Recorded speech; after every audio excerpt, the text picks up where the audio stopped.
Assalamualaikum warahmatullahi wabarakatuh. Ketemu lagi saya Pipau sebagai channel YouTube pemula. Alhamdulillah saya dapat kesempatan ngobrol secara langsung dengan senior saya mungkin, atau bisa bapak dan kakak saya, karena beliau telah mengajarkan dan memberi motivasi saya tentang YouTube.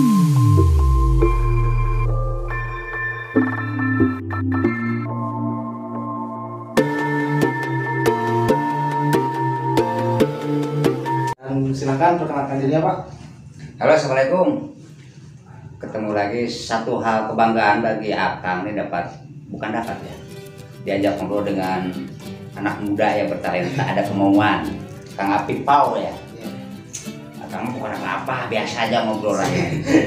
Ngobrol lah antara kolot yang budak, antara lancet yang adik kan tadinya. Satu kebanggaan bagi Akang biasa ngobrol dengan bahasa Indonesia. Iya, campur ke serius, Pak. Campur. Akang, ayo bapak kan separuh jauh terbiting, ayo makan danan. Nah, ya. Kan perlu anu kita kan ke pemanis lah, kan. Satu kebanggaan buat Akang pada dasarnya tuh kadang-kadang loh. Satu kebanggaan buat Akang diajak ngobrol dengan beliau, anak muda yang bertalenta, ada kemauan. Itu salah satunya. Akang merasa Akang bangga lah punya anak muda seperti itu. Yang penting kan kita tuh kemauan ya, betul gak? Betul. Kemauan dalam sebuah hidup, Pak. Kalau misalkan kita cuma punya kemauan tanpa dibarengi sama kan buat ya betul. Niat, ada niat dan kesempatan kan. Memang saya itu dibilang tetangga karena emang rumahnya dekat pertama, tapi saya tidak mengenal beliau itu sebagai RT di wilayah Cipondo gitu. Saya mengenal lebih jauh beliau itu mulai dari beliau karena sering membuat aktivitasnya itu di upload ya Kang ya, di media sosial kayak seperti di YouTube. Ya. YouTube juga punya channel, nama channelnya apa Kang? Kang Danang. Bukannya punya dua? Ada dua sama Jari channel. Bedanya apa tuh Kang? Kalau Kang Danang itu bersifat pribadi kan. Kalau Jari itu akan mencoba meng-up daerah apa desa, kecamatan, bukan bersifat pemerintahan. Kontennya agak beda, lebih ke arah serius. Ke arah serius lah itulah. Nah, saya pengen bertanya Kang tentang konten ke arah serius. Mulai Akang kan sering ngekontennya tentang misalkan ke birokrasi di desa gitu ya, terus birokrasi di pemerintahan setempat gitu. Saya pengen tahu dong, karena Akang sering buat konten seperti itu, pastinya Akang kan pernah birokrasi tentang berorganisasi gitu, pasti pernah terjun, makanya pengen gitu buat konten itu. Karena apakah pernah birokrasi dalam suatu organisasi atau pure emang menginformasikan kepada masyarakat? Itu antara dua hal yang memang berhubungan ya. Satu hal Akang kan dulu pernah aktif di Karang Taruna juga ya. Di mana Kang Karang Tarunanya? Di Cipondo. Di Cipondo. Tahun? Wah, udah lama banget, tahun 95. Berarti senior saya di Karang Taruna. Tapi waktu itu saya tuh menjabat sebagai seksi kesenian. Nah, tapi ya karena mungkin SDM yang memang agak terbatas, terus pola pikirnya agak beda dengan anak-anak sekarang ya. Jadi kita itu fokus mencari uang itu gimana caranya. Ya akhirnya mencari dana tuh bikin tontonan layar tancap. Di mana kan Mas pasti? Dekat rumah lah, daerah Cipondo juga, masih di Cipondo. Jadi itu si lapangan tutup sama semacam karung. Jadi kayak model studio outdoor gitu. Ya, studio outdoor. Nah, yang mau nonton tuh bayar. Ada layar tancap gitu. Nonton, ya akhirnya kan terkumpul dana nih. Nah, diberdayakan ya untuk ya biasalah kalau Agustusan kan seperti itu. Memperingati dengan cara kita memperingati, memeriahkan, walaupun pada dasarnya banyak anggapan miring, wajar kan. Karena anggapan masyarakat biasa ya, ketika kita berhubungan dengan dana umum ya biasa, wajar lah. Pro dan kontra itu masyarakat kepada Karang Taruna. Nah itu setelah itu kan jenuh juga kalau ada hiburan ya seperti itu, misalkan ambil dari yang lain, kita undang, uang kita kan habis. sedangkan masyarakat itu kan maunya ya yang kita ditaikkan lah, diapresiasi lah. Akhirnya dengan salah seorang tokoh waktu itu yang sekarang tuh ada di udah pindah, kita bikin kasidah modern. Anggotanya kan cewek cowok Semua orang-orang Cipuro cewek cowok. termasuk anggota Karang Taruna dan Ya, pengurus. ya. Kasidah modern waktu itu ikut salah satu album lah, genrenya kesana lah, salah satu album yang memang lagi top-topnya. Setelah sukses di itu, akhirnya manggung, rencana bikin dangdut. Tapi ada yang mempercaya punya sound, Masih pinjam. beli. Oh, beli Ada yang sound, beli sound punya, alat-alat punya. Ada yang modalin dari salah satu orang Cipondo juga, yang sekarang almarhum Pak Om. Beliau jasanya besar, punya alat-alat, terus penyanyi juga berdatangan, pengen gabung sama grup akhirnya dangdut. kemana. Nah, karena suatu hal Akang waktu itu kan nikah, setelah balik lagi berapa tahun, kan ada peribahasa jauh mau terbang. Pasti. Ya udah itu kena ke Akang, yang lain kan enggak ya, beda-beda lah. Bukan kebetulan, kalau kebetulan kayak berharap di salah satu pengurus ketua RT dia terima meninggal dunia. Beliau ya akhirnya atas musyawarah warga harus ada RT Dengan cara pemilihan. nah terus Akang pun nggak paham ataupun nggak tahu kalau Akang mau dijadikan ketua RT. Jadi ibaratnya mah didorong secara tidak langsung untuk menjabat RT. Iya, Akang terpilih karena kan itu beban tuh berat. Setelah terpilih, Akang mengajak warga untuk bermusyawarah, organisasi kepengurusan. Ada apa aja kan? Maaf sebelumnya dipotong ya kan ya. Dalam pengurusan Akang selama terpilih nih, terpilih jadi RT, udah ada program apa aja nih di RT Akang? Oh, kalau program tuh banyak sih. Salah satunya program les gratis Untuk warga Oh, tidak. bebas. Ya. Jadi pemirsa, bukan pemirsa ya, jadi teman-teman kalau misalkan yang pengen les gratis ya Kang ya, Ya. bisa langsung datang ke Ke balai RT. oh di tempat ini. Iya. Dilaksanakannya di, Setiap hari Minggu jam 9. tapi sayang Kang ya, Ya, ini pandemi. pandemi lah. Sayangnya itu Jadi libur. karena ngikut ke pemerintah. Satu itu les gratis. Wah, ada koperasi syariah. Itu pun hasil musyawarah. Pengurusnya sama Sama warga. RT 5 gitu ya. Nah, itu pun koperasi itu intinya tidak pure Untuk saya warga. buat, tidak. Oh, tidak. Dari hasil riungan obrolan, gimana nih kalau misalkan ada arisan lah supaya kita bisa kumpul terus. Oh asalnya mulanya koperasi itu adalah arisan. Tapi Awalnya dari obrolan nih, dari Kang Nana, dari Kang Oban, dari teman-teman lah. Gimana kalau misalkan kita arisan lah 10.000. Intinya uang itu bukan untuk apa-apa. Kalau misalkan dapat ya untuk kenakan lah. Akhirnya arisan pun tidak jadi karena udah aja bikin koperasi. Nah, akhirnya kan koperasi itu kebentuk ya dengan catatan sudah beberapa kali ada PKN, terus ada RAT nyampe 4 kali RAT rapat anggota tahunan. Kalau bulan Maret April RAT lagi. Nah, setelah itu akhirnya terlalu, tapi banyak beranggapan bahwa koperasi itu terima pada salah. Jadi untuk para pengurus nih Pak, pengurus koperasi gitu kan, biasanya kan kalau jadi pengurus koperasi itu pengurusnya digaji gitu. Kalau di sini gimana Pak? Itu, nah itu perlu dilakukan.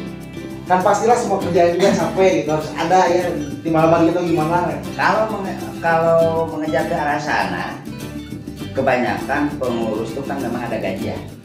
Tapi berbanding terbalik dengan koperasi di RT 5. Apakah cukup 1 tahun dapat gaji 50.000? Ya, pengurus koperasi di RT 5 itu gajinya 1,5 juta. Sabar, jujur, takwa, tong setengah. Jadi 0% tidak ada gaji. Tapi terlepas dari itu pun suka ada tip-tip lah. Alhamdulillah ya Pak. Karena rezeki itu tidak akan tertukar, pasti ada. karena ketika RAT kita bisa memberikan reward, kita bisa memberikan hadiah banyak, bukan sedikit. Ya. Jelas balik ke koperasi, itu awal dana dikasih sama Kang Riki. Kang Riki itu yang DPRD. Ya, yang dewan tuh. Waktu itu sebelum Kang Riki mencalonkan, Sebelum jadi dia Ya. udah memodali. ya, ngasih modal 2 juta. Saya tanya, Kang ini uang apa? Dana bergulir bukan, ini mah hibah. Hibah untuk masyarakat. Ya, nah akhirnya diberdayakan ke sana, modal awal lah. Akhirnya berdiri alhamdulillah. Ya makanya mungkin Kang Riki mau support lagi, kami tunggu Kang Ditunggu buat Bapak Riki Ganesha Ya. yang mau support untuk memberdayakan.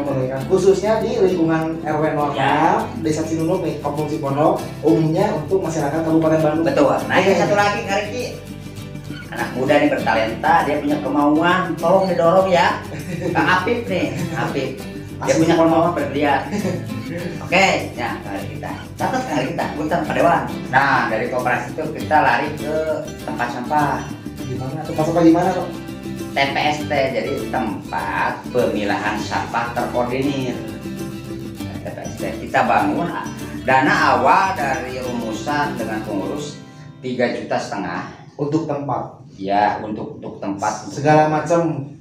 ternyata setelah dihitung-hitung jatuhnya 11 juta. Ekor. Dari mana 11 juta? Kami itu mencari lagi terobosan ataupun tip and trick. Saya bilang ke warga, kalau misalkan punya material sisa-sisa, tolong dikasih. Ya akhirnya ada yang ngasih bata 100, pasir berapa karung, batu, ya dihitung-hitung nyampe 11 juta. Terus makan itu ditanggung warga. Makanya aku nuhun warga RT 05 Sawiunan. Sawiunan. RT 05 Sawiunan. Jaga-raga. Sawiunan. Sunda dalam arti kata Sunda dan arti bahasa Indonesia, jaga dalam Sunda itu harus ke depan. Ngejaga. Jaga.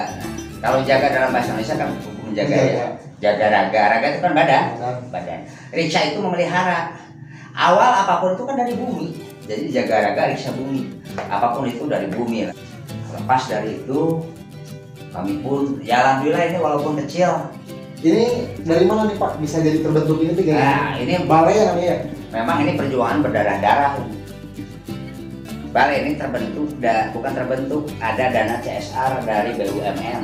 Alhamdulillah Pak bisa. Ya, PT PLN Persero Jawa Barat. Terima kasih untuk kedatangan PT PLN Persero Jawa Barat, khususnya ke Pak Yusuf Bahtiar dan Pak Waski Bastaman yang telah memfasilitasi kami. Itu perjuangan berdarah-darah. Dari depan kita kerja bakti di jalan, Ngebersihin yang jalan depan PLN dulu kan? usaha terus nyampe 6 kali kalau nggak lebih. Ngangkut sampahnya juga hampir 80 gerobaknya, 80 gerobak. Bentuk lah ini. Jadi ada berdaya di tempat ini ya. Ini salah satunya tempat tes gratis. Nah berarti selanjutnya saya pengen bertanya tentang BSPLL Kang. Apa sih BSPLL? Saya aslinya belum tahu itu BSPLL. BSPLL itu begini, Kang Afif. Jadi setiap hari Sabtu kita meminta kepada masyarakat untuk mendonasikan sebagian dari rezekinya berupa beras 1 cangkir. Dari beras tersebut kumpulkan di sini. Kumpulkan di sini, dikembalikan lagi ke warga yang memang betul-betul membutuhkan. Tapi konsepnya seperti itu pertama. Tapi setelah saya cermati, memang saya sharekan ke semua. Tapi ada orang ya jangan saya udah aja bagian yang lain. Kadang-kadang kan orang tuh ada yang nerima, ada yang enggak gitu. Terus dalam BSPLL kami membagikan atau mendistribusikan beras dan mengalir itu sama anak-anak. Kenapa sama anak-anak? Bukan intinya nanti harus sebut aja nggak berdaya udah begitu. Jadi biar anak kecil belajar lah gitu. Supaya anak itu peduli dari kecil. Berkembang biar tahu gimana. Tahu. Nah itu supaya berkembang artinya peduli itu berbagi itu seperti apa. Ya alhamdulillah. Ya mungkin karena rasa kebersamaan tidak mungkin terbentuk kebersamaan kalau cuma satu RT. Bukan satu RT, cuma ketua RT karena kebersamaan itu semuanya. Itulah. Terus lari ke Koperasi Budaya Krelek. pengajian rutin. Nah, kalau pengajian rutin gimana Pak, di musola atau di rumah Nah, warga? pengajian rutin itu bukan dari pengurus, bukan dari pengurus pribadi atau dari ketua RT, itu ada warga, Kang Beben waktu itu, Kang Nanda Kosim lah, ngobrol. Imbas balik juga ya, les gratis juga, bukan dari RT. Ada warga, Siti Yuli, beliau ini Sama pemuda-pemudi. kan kelima, supaya anak-anak tuh jangan sampai kemana-mana lah. Dan supportnya ada yang ngirim buku, ATK, apa-apa. Jadi misalkan buat teman-teman kalian yang nonton punya buku bekas sekolah Ya. daripada dibuang, daripada dijual, bisa Betul. didonasi. Cuma ya terusnya begini, Kang Beben waktu itu, Kang Nanda Kosim, beliau juga ya pengurus juga warga. Beliau itu ingin mengadakan yasinan. Asalnya saya tuh berpikir yasinan itu kan biasa-biasa lah, yang juga kan ada ya. Tapi gimana ini dikemasnya? Jadi packaging buat yasinan yang berbeda gitu. Makanya kami kemas dengan yasinan rutin keluarga. Waktu pertama diadain itu di Balai RT ada lebih kurang 8 orang ya. 8 orang ya. Jadi 8 orang. pertamanya cuma 8 orang. 8 orang. Terus saya terobos lagi. Gimana caranya? Biar semuanya. Ya akhirnya saya sarankan, bukan sarankan, ngobrol lagi lah.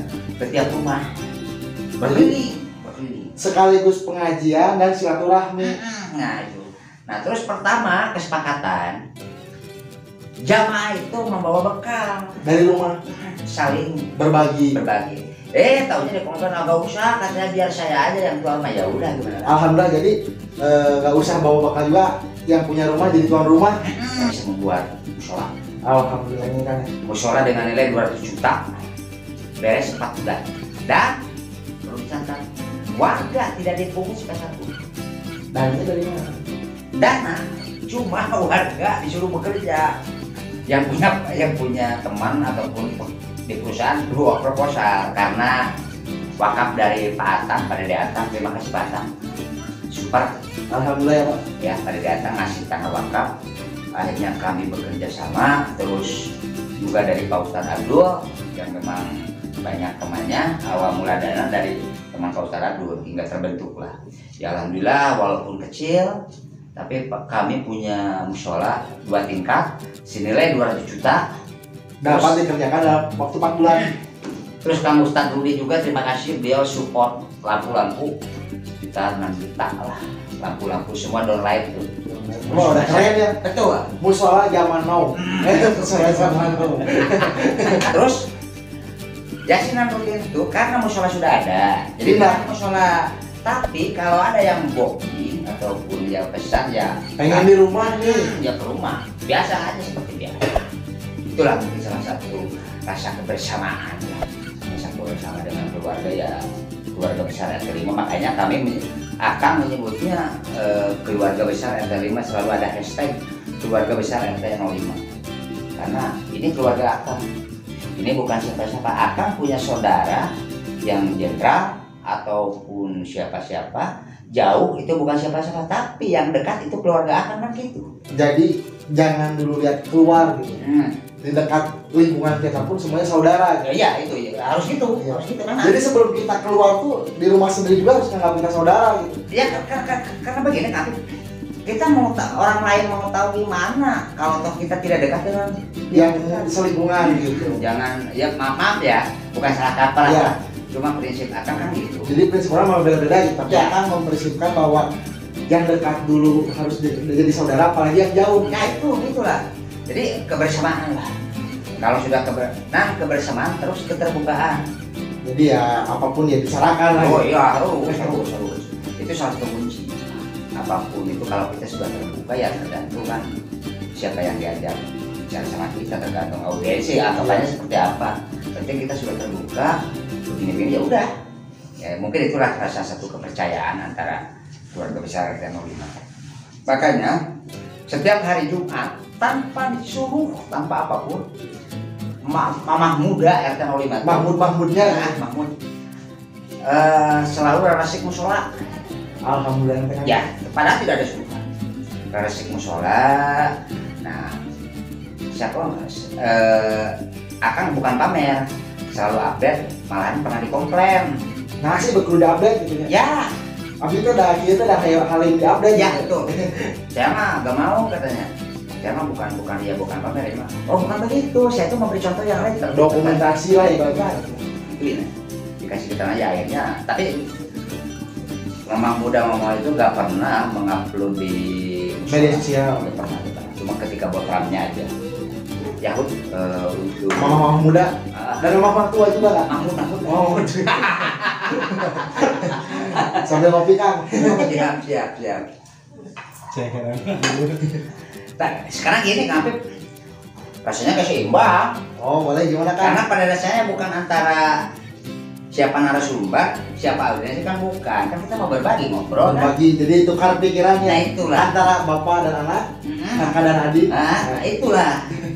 Nah, untuk saat ini kegiatan Kang Apip apa tuh? Bekerja Kang.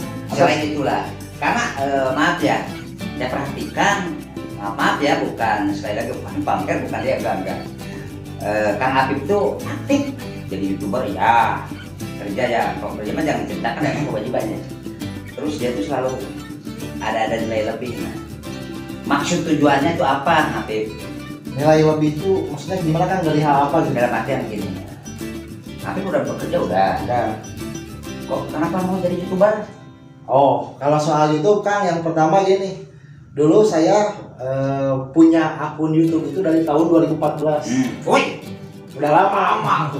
Tapi belum dimonet. Karena belum bisa, cuma jadi customer lah, cuma pengguna YouTube gitu. Yang pertama tuh saya pengen jadi YouTuber itu pengen ngembangin apa yang ada di sekitar lingkungan saya gitu. Biar dikenal sama orang-orang, ingin memajukan, memberdayakan. Yang kedua, saya ingin banyak saudara Kang. Misalkan kan yang dari yang nggak kenal jadi kenal, yang dekat jadi lebih dekat, silaturahmi. Betul. Yang ketiganya selanjutnya tuh saya pengen berkreativitas. Ya. Sehubungan saya dulu waktu sekolah gitu, saya sekolah di SMA 1 Cileunyi, saya dekat UPI. Saya punya guru prakarya yang selalu ngajarin saya tuh tentang ngedit video, terus ngerakit komputer. Tapi terutamanya di ngedit video itu saya jadi punya nilai lebih, bisa mah enggak, cuma belajar gitu. Ya. Ada bekasnya. Jadi daripada saya punya ilmu nggak dipakai, yang mending saya buat kreativitas dalam bentuk YouTube. Tapi saat ini ada tak orientasi ke finance dari bermain YouTube? Ya, kalau komputer berbagi Tapi kan tidak salah juga ketika orientasi kita ke masalah. finansial. Nah, Kalau untuk masalah itu adalah bonus Kang. Yang penting kita berbagi, membantu, dan bisa memberdayakan lah. wow, keren. Nah kalau misalkan soal finansial, nggak tahu kan saya besok gimana jadi viral, bisa jadi dapat gitu. Tapi kan kalau kita berkreativitas, secara nggak langsung kita tuh belajar gitu, belajar dari masyarakat gimana gitu. Bukan masyarakat aja, misalkan saya mendorong tentang kesenian, masyarakat ke pemerintahan juga. Saya yang pertama jadi tahu gitu. Yang kedua saya pengen, terutamanya gitu, pengen kenal sama orang pemerintahan kan. Jadi pengen tahu gitu, di balik layar orang-orang pemerintah tuh ngapain aja. Jadi pengen ngobrol, pengennya gitulah, semuanya pengen tahu gitu. Bagus itu pemahaman. Terus kalau dalam segi politik paham juga? Dalam segi politik disebut paham bener enggak, tapi kadang-kadang suka ya, kayak misalkan ada politikus saya suka ikutin track recordnya gitu. Yang pertama saya pengen ngambil nilai bagusnya terutama dalam dunia politik, karena saya hobi bicara. Jadi saya pengen tahu cara yang birokrasi yang benar gimana, terus cara terjun ke masyarakat itu gimana, tapi dengan bukan media, dengan dibalik media itu gimana gitu, keseharian mereka gimana. Ya karena kan pada dasarnya salah satunya itu kan politik itu kan bicara. Betul nggak? Bicara kan politik salah satunya tidak bisa dipungkiri. Cuma sayang nih sahabat Amjar, adik-adik Amjar, dia udah punya semewewe. Tentang selanjutnya saya buat konten YouTube itu, saya pengen tetap sih berbagi. Ya. Karena berbagi itu nggak ada nilainya gitu kan. Bukan dengan uang gitu, berbagi itu berbagi pengalaman, berbagi ilmu, berbagi ya tukar pikiran lah gitu. Saya lebih senang kayak gitu, soalnya daripada jadi kreator game kan nggak mungkin, saya bukan gamers gitu kan. Terus jadi politisi, saya belum jadi politisi juga. Terus kalau misalkan saya jadi tukang, misalnya suka ada yang gadgetnya nih yang bikin jalan, belum bisa kan. Yang pertama mungkin ya waktunya gitu. Saya lebih senang berbagi, ngobrol-ngobrol gitu lah. Terus satu misal nih, ada suatu momen ataupun program Kang Apip diajak untuk saling berbagi lah, maka siap. Siap, pakai banget, saya tunggu. Nah itulah minimal untuk sahabat-sahabat semua, tidak terkait apapun itu, ketika kita mau berbagi bukan hanya dengan materi tapi rasa peduli kita, seperti Bro Apip barusan bilang. Kalau misalkan ada kegiatan yang bukan berbasis ya, program kepeduliannya, kita itu aja lah, kita masuk apapun hasilnya ya lain kita. Benar kan Bro? Ya, intinya akan begini, kita hidup harus bermanfaat, apapun itu nilainya tentang untuk kebaikan ya. Oke, satu pesan mungkin untuk anak muda, Bro Apip, jangan lelah untuk berbagi. Catat, suatu saat kepedulian kalian itu pasti ada balasan, pasti itu, catat. Apapun berupa apapun kan. Karena kepedulian itu tidak hanya seperti Bro Apip katakan, bukan hanya dengan materi. Ketika kita ya paling tidak kita dekat dengan orang ataupun bertemu dengan orang, tersenyum, itu kan udah berbagi. Udah Kan jadi filosofi, buat apa gitu hidup sempurna, lebih baik hidup berguna. Oh keren. Karena banyak orang sempurna tapi tidak berguna, buat apa gitu. Banyak orang SDM yang memadai tapi tidak berguna, buat apa gitu. Coba akan tanya Bro, arti sempurna cek Bro Apip kumaha? Sempurna itu dalam artian finansialnya, raganya. Jadi sempurna dalam semua halnya gitu. Dia itu orang sempurna, misalkan orang terpandang, rezekinya cukup, bisa berbagi, tapi kenapa nggak berguna? Terus arti berguna itu sendiri bagi Bro Apip gimana? Kan banyak pemahaman ya, beda-beda. Iya, kadang orang berguna ini.